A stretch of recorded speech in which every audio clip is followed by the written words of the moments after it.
Here's real quick. Iran has been in the news a lot. They got this new president who's crazy as a crap house rat. Who's saying all sorts of weird stuff. Their nuclear program that they allege is civilian. It's steaming along as fast as they can possibly move it. The EU has failed in their negotiations. The UN and the IAEA are currently still talking. What's next, guys? What's going to happen? What's going to happen soon? Nothing good. I'll go springtime tomahawks and special ops. That's my call. Come springtime after the elections, W's got nothing left to lose. He's lame duck, and it's before the 08. We hit him with a whole bunch of tomahawks at every identified nuke site that were available, and we send a couple spec operades in to try and scarf up some scientists. So you're going for the Clinton plan. Just shoot missiles at them, and they'll get better. Well, no, I'm going to go scarf a couple scientists, figure out how far they are, and blow it back, at least to get them slowed down. First of all, the Tomahawk isn't nearly accurate enough. The MX missile with conventional warheads, accurate within 100 meters and falling from space. You're not going to stop the round. You can't knock it out of the sky. Chuck, I love it. And it just builds enough kinetic energy where we're going to make a... Why not? We've got to push it in the silos. It's the press will spin it as a nuke, Chuck. You know that. You see, okay, your problem is you know what the right thing is nukes, when you got to compromise. We shot 12 nukes and none of them went off. Come on, we're better than that. One of them went off. But you hit these sites with conventional munition. You make a huge dirty area out of it, and we're talking on the order of Chernobyl if you scatter fissile material with conventional munitions. So the missiles aren't going to work. What do you do? The target list is a lot longer. The target list is a lot bigger than most people realize. You have to understand, Iran's main threat against the entire Western world is the fact that they can and will, if given the opportunity, close the Straits of Hormuz, international shipping, for up to a week. The problem, I mean, I'm looking at this from a U.S. Navy perspective. I've done 2 deployments in the Gulf on the water, and the target list includes 2 major naval ports, Bushehr and Bandar Abbas. It has to, plus mobile silkworm batteries, all the things that can lay mines, that can fire missiles, that can threaten international shipping, have to be taken out in the first strike. And the first strike obviously includes, you've got to suppress air defenses, you've got to take out their navy, you've got to take out their mine laying capability, missile firing capability, their ability to retaliate. Taking all the fun out of this, Smash. It's hard. This is a tough problem. I mean, if you think it's just B-2s flying out of Diego Garcia dropping gravity bombs on a few sites, you're deluding yourself, because what's going to happen if we don't plan this right and execute it in an efficient manner, we're going to lose a ship. And I don't know if you guys realize how many people live on a Navy ship, but the smallest ones have over 200 people. Nobody lives on an MX missile. I mean, it's just, when you care enough to send the very best. You know, the big part of the problem with Iran is Pakistan has a nuke, India has a nuke, Israel has a nuke. You know, Iran's like a towel boy in a whorehouse. Okay, they don't have it. They have no carte blanche, and so that's all. It's all about face. You got the EU saying we got 5 years to negotiate before they'll be ready for a bomb. Who wants to wait? Yeah, they're the same people that said that Saddam didn't have it. Exactly. And you know, so the earlier we take care of it, the easier it's going to be. Yeah, well, just like immigration. We go in. You know, we're in Iraq. We're in Afghanistan. We got them on both sides. Spec ops from both sides. I'm a retarded brother. Sorry. Does Holly have anything to say? So Matt, you seem to think that we're going to use a Afghanistan Operation Enduring Freedom model for Iran. Jimbo, you seem to think that we're going to. Well, no, hold on. I might play Matt's idea. If he's going to send in and go with the Northern Alliance and send some SF guys and some forward controllers in and maybe start an insurrection in whatever part of Iran we think we might be able to get away with that, I'll play that. Dude, I'm all about the insurrection. Right, all right. I want to be president of Guatemala. Look, the best possible outcome of this is something internal in Iran, possibly assisted by us, when we never say no more, that overthrows the Ahmadinejad administration, gets the mullahs out of power, and puts somebody in there that at least doesn't want to destroy Israel with a nuclear weapon or, kill Americans because we're the spawn of Satan. That's the answer. The government in Iran has to change. Otherwise, the Middle East is not going to be reasonably secure. So do we have to take action before Israel does? I mean, is that the real option? Because I think that's what needs to also be discussed. Yeah, well, they will go. And they can't go full. Israel's got a limited strike capability. I mean, they can go nuclear, I don't think they can take care of it conventionally. I don't think Israel can stop Iran with conventional power. They don't have the range on their aircraft. They don't have enough aircraft. They don't have enough ordnance to take out Iran. Iran's a big country. I mean, it's 3 times the size of Iraq. A lot of people. Well, the military is huge. Let me give you one. You're talking about taking out a military infrastructure rather than just taking out some sites. Yeah, the question is, are we trying to change the regime through military means, or are we trying to slow down their nuke program through military means? How or dispersed degrade are it? those military, those nuclear sites? How many Tomahawks do we have? We got enough, right? At least 5. But We we're got talking hundreds. about hardened sites too. We're talking about sites that are in bunkers, you know. Some of them are, but a lot of the ancillary facilities around that, if they're destroyed, make it much more difficult, even if they've got their core material still down there, and plus it sends a message. What we have to do if we do a strike against Iran, we have to reduce their ability to retaliate against Western or neutral shipping. That's the point right there. So the question is, do we want to go inside? If we go in militarily, we bring that into play. The second we bring one UAV with a Predator missile on it and shoot one person there, they can shut down the Straits of Hormuz. The first strike has to be massive. And we can take care of that problem within 24, 48 hours if we plan it out right. I mean, think about Iran has, I think, 4 kilo class submarines. You don't want to do this when one of those is out of port. You know, they're usually all in port because they have battery problems. But you don't want to do this when one or two of them are out on patrol. You want to get those guys at the pier, because if those guys are out there and there's a shooting war going on in the Gulf, traffic stops. And you think gas prices are high now? Wait until traffic stops through the Straits of Hormuz, because that's going to get ugly. So you set a pretty high bar then. A lot of the answers we hear are, and from many different sources, are always missile strikes and spec ops. Spec ops and local tribal leaders. Spec ops and not to slight the special forces community, but they are stretched extremely thin. Yeah, good point.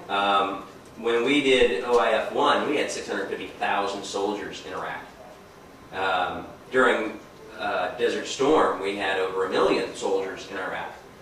And it was this huge army. We're down to 150,000 at best. I don't think those numbers are right. I don't think we had 1 million soldiers in Iraq ever. Well, no, I'm sorry, total combined coalition. Okay, During Desert Storm. And then, with what we've got now, we're looking at 150 U.S. in Iraq, and not much of anybody else other than Iraqis. Even the British have greatly reduced their contingent. But going into Iran, do it conventionally. If you really want to weaken their land-based forces and their naval forces, do it conventionally. Don't rely on the spec ops guys who are already stretched thin. I would say I don't think we have a whole lot. That scares me more. No, that scares me more than to do some sort of spec ops thing for the simple reason we can't do it conventionally. We're not. First of all, we don't have the will politically and as the American people right now to go ahead and have another conventional war. We won't. So I don't think that's a possibility either from a military readiness standpoint or from a political will standpoint. Here's what I think about that real quick, Jim, is that we like to be seen as an army of liberators when we go and We need to change that one too. So the army of occupation. You're going to do it the way we say you're going to do it, or we're going to kill you. well, It works.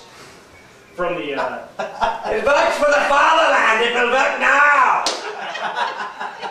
You guys got fun editing. That's all I got to say. Chuck Chapin, our zone, we don't endorse her. anyway, as I was saying, if a conventional attack was going on Iran, we'd have to go in as raiders. We'd have to go in to break their stuff and kill people that tried to and stop then leave them to fix it. Exactly. Yeah, what's We wrong can't with occupy doing anybody else. Why do we do? I mean, why do we even? I understand the means and the methodology for occupying Iraq. Why not go into Iran with a large contingent, conventional, break all their toys, and say, you know what? Screw you guys, we're gonna handle it. I think actually Chuck in all of his humor is actually onto something, that any strike against Iran is not going to be an invasion, but a raid against militarily significant targets that we're basically going to destroy all their toys and all the things that can hurt people and break things, and then we're going to say, yeah, what you got, and laugh at them from a distance. I mean, basically, it's the interwar period between Desert Storm and Iraqi freedom all over again. It's a delaying tactic, right? We go in, we break all of their ability to build nuclear stuff, and then hope for the best until we're ready to hit them again. I mean, it's not a happy solution. It's not a good solution, and I fear for the future. Obviously, If you want a good investment, buy oil now. It's going to get more. I mean, but Wouldn't you say that solution worked for the Israelis in 1982? It didn't seem that Saddam, it didn't seem that Saddam, after the Osiris plant was bombed, was too interested in pursuing nukes. He seemed more interested in biological as an avenue for weapons. Well, he did pursue nukes throughout the 80s, and he gave it up. I think sometime in the mid-90s is the current knowledge. But I think it's a stalling tactic, and we have to acknowledge if we're going to do this at some point, what we've described here is a stalling tactic. It's a plan to postpone the day that we have to either make sure that the government there is overthrown, or that we have to go back and do it again, because that's not a final solution. It's just a kind of interim. We hit you, you're back to the drawing board until you can fix this stuff. Well, I mean, the reason it worked for the Israelis, at least for 20 years or so before we had to go back, with Saddam, was we killed all the French guys. Well, yeah. We're working on the nukes. And I think there's also the tactic that... Is that wrong? No, it's not. That was a plus. It was wrong. That was a little bonus. It's Russians now. Now it's Russians. And so the problem is foreign powers helping out the Iranians as well. And there's got to be reprisals, whether that's economic or we have to figure something else out, because they'll continue to be supplied. We can knock them back 10, 20 years, but eventually, another Chirac will be, funding their nuke technology. Well, if we can talk our friends in Moscow out of, I don't know how we twist the arms enough, but if we can talk our friends in Moscow out of supporting our enemies in Tehran. Do you want grain? Well, yeah, but their answer is going to be, do you want natural gas? I mean, Moscow controls the natural gas supply to Europe. I don't know what Moscow's interest other than messing with us is to help Iran, but...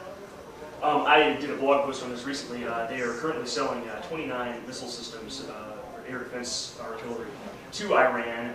Could it be economic? Could they be wanting to sell off some of their old It's a hard stuff? cash thing. Yeah, I mean, the Russians are doing it for the reason they do everything. They've got no money. Somebody who's broke and heading to the pawn shop. That's it. That's all they got. Geopolitics We and can give strategy. us a cheap source of labor. We got I think good callback. I think the point that everybody has come to is right now we don't have a good military option against Iran that is not simply a delaying action.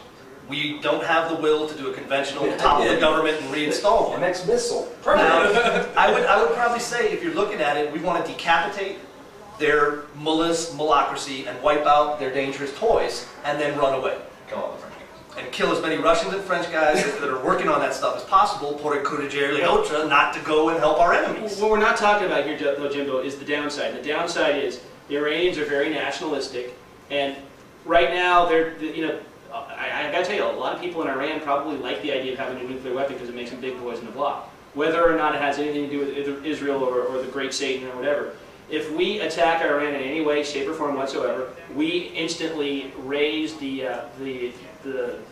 value of the people who are calling us the Great Satan. We raise their profile and we work against ourselves. What we really want to do is encourage people to rise up. Well, right now, most of the young people in Iran, everybody under 40, would much rather have a free Western-style society as opposed to a theocracy. Yeah, we set that objective back though when we attack them. That's the danger. That's the absolute handoff. danger. We have to decide whether it's worth it to kind of wait and hope for the best, or whether we have to act now. And that's decided way above the pay grade of anybody in this room. Thank God. Well, let's lower it to this pay grade.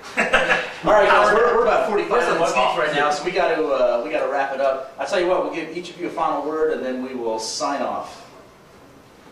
Final word is Thunderbird. What's the reason? Grapes are in season. What's the price? $1 twice. Thank you, Jimbo. Smash. Yeah, I don't know how I can top that. I'm just going to pass the microphone right over to Chuck because he's always got something interesting to say. Okay, I'll make this one simple. Iran wants to join the nuclear club, and I wholeheartedly support that. They can be the third member, along with Hiroshima and Nagasaki.